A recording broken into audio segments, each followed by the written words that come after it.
मैं सीढ़ी से गिरते गिरते बचा। ऊपर तो सिर्फ बर्फ नजर आ रही थी। वो दादी मुझे रास्ते में कहीं भी नहीं मिली। मैंने पूरी हार मान ली थी क्योंकि एक दो बार तो मेरे वॉमिट भी हो गई थी। तो चलो आज बिना पैसे खर्च किए गेम जोन तो आ गए। मुझे तो वो क्लॉ मशीन हमेशा धोखा देती है। तो यार मुझे नहीं पता था कि ऊपर जाकर मुझे इतनी बर्फ मिलेगी। हाय, मेरा नाम आयुष और मैं पहली बार वैष्णो देवी आया हूँ। तो चलो मैं आपको शुरुआत से बताता हूँ कि मैं यहाँ कैसे आया। तो सबसे पहले हमने सीधा कटरा से ट्रेन पकड़कर वैष्णो देवी पहुँचे और अब बारी आई सबसे जरूरी काम की, एक परफेक्ट रूम बुक करने की। और मैं हमेशा से चाहता था कि जब मेरी आँख खुले तो सामने वही व्यू हो जिसके लिए मैं इतनी दूर आया हूँ। पर वो रूम तो नहीं मिल पाया, तो हमने नॉर्मल रूम ही बुक करके थोड़ी देर रेस्ट किया और फ्रेश होकर सीधा यहाँ आ गए। और फाइनली इतनी बड़ी लाइन लगने के बाद हमें अपना ID कार्ड मिल गया। फिर माता रानी की चुन्नी लेकर सिर पे बांधा और जय माता दी बोलकर चढ़ाई चढ़ना शुरू कर दिया।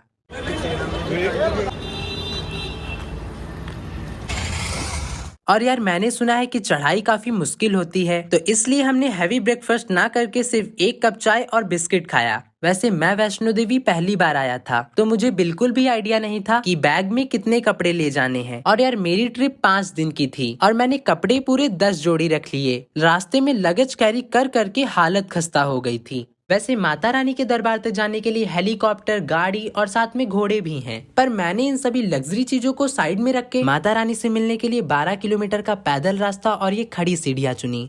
और चलते चलते हालत खराब हो गई थी। और यार एक टाइम तो ऐसा आया कि पैर बोले अब नहीं।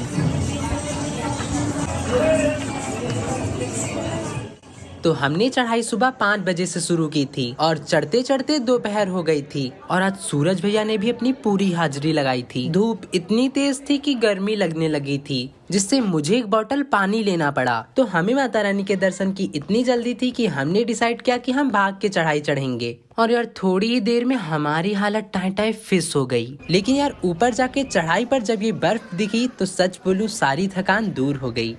तो मैंने सुना है माता वैष्णो देवी अपने भक्तों को भवन पहुंचने से पहले ही दर्शन दे देती हैं। मेरे साथ भी कुछ ऐसा हुआ। रास्ते में मुझे एक दादी मिली जो नंगे पैर चढ़ाई पर जल्दी जल्दी आगे बढ़ रही थी। मैंने उनसे रोक के पूछा, दादी क्या आपको दर्द नहीं हो रहा? उन्होंने मुस्कुराकर मेरा हाथ पकड़ा और कहा, बेटा बस माँ का नाम लो, वो खुद तुम्हें बुला लेंगी। और जैसे ही भीड़ बढ़ी वो दादी मुझे रास्ते में कहीं भी नहीं मिली। और फाइनली हमने माता रानी के दर्शन कर लिए थे। वहाँ पे कैमरा अलाउ नहीं था, वरना मैं आपको अंदर का भी सीन दिखाता। और यार एक नंबर के दर्शन हुए। बस एक बार फोन अंदर ले जाने देते तो मजा आ जाता। तो फिर बस माता रानी के अच्छे से दर्शन होने के बाद हम निकल पड़े भैरव जी की चढ़ाई चढ़ने। वैसे मैंने सुना है भैरव जी की एक खड़ी चढ़ाई इतनी मुश्किल है कि यहाँ बहुत कम लोग जा पाते हैं। और यार इतनी बर्फ तो माता रानी की चढ़ाई पर नहीं थी जितनी भैरव जी की चढ़ाई पर थी। और बहुत बार तो मैं सीढ़ी से गिरते गिरते बचा। और यार एक बात बताऊं, मैंने सुबह से कुछ खाया पिया नहीं था, सिर्फ एक कप चाय पीकर माता रानी के दर्शन किए थे। हालत पूरी टाइट हो रखी थी। और यार जब ऊपर पहुंचे तो यहाँ का सीन ही अलग था। जिधर भी देखूं सिर्फ बर्फ नजर आ रही थी। यार सीढ़ियों पे बर्फ ने तो हालत खराब कर रखी थी। मतलब एक पैर भी डिसमिस तो सीधा नीचे दिखाई पड़ते। और सच बताऊं तो ये मैंने पहली बार अपने हाथों से बर्फ को छुआ था। फिर क्या, थकान को साइड में रख के बर्फ के गोले बना के फेंकना शुरू कर दिया। और यार बर्फ से खेलते टाइम इतना मजा आ रहा था कि मैं वो फीलिंग बता नहीं सकता। और पूरा रास्ता बर्फ की चादर से ढका हुआ है।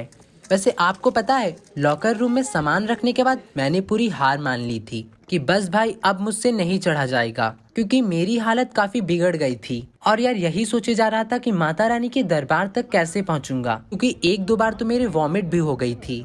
चलने की बिल्कुल भी हिम्मत नहीं थी। लेकिन यार ऐसे कैसे हो सकता है कि माता रानी अपने बच्चे को बिना मिले ही जाने दे। वैसे मैं तो मानता हूँ कि मुझे तो ऊपर माता रानी ही ले गई।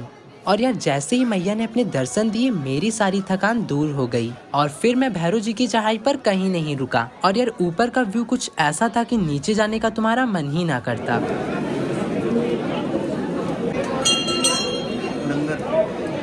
फाइनली हमने भैरव जी के दर्शन कर लिए थे।